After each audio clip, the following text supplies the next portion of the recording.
അച്ഛന്റെ പാത പിന്തുടർന്ന് മകൻ പ്രണവ് സിനിമയിലേക്ക് എത്തിയിരുന്നു.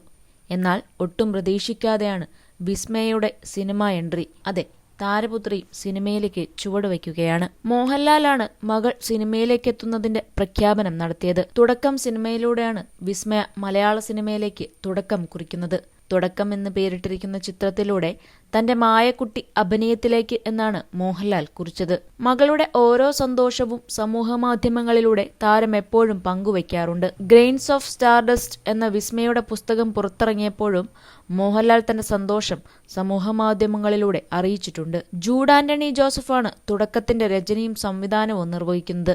ആന്റണി പെരുമ്പാവൂരും ആശീർവാദ് സിനിമാസും ചേർന്നാണ് സിനിമയുടെ നിർമ്മാണം. നായികാ പ്രാധാന്യമുള്ള ചിത്രത്തിൽ നായികയായിട്ടാണ് എത്തുന്നത് എന്നാണ് റിപ്പോർട്ടുകൾ. അതേസമയം എന്റെ പ്രിയപ്പെട്ട മായക്കുട്ടിക്ക് എല്ലാ പ്രാർത്ഥനകളും, ഒരു മികച്ച തുടക്കം നേരുന്നു എന്നാണ് ആന്റണി പെരുമ്പാവൂർ കുറിച്ചത്.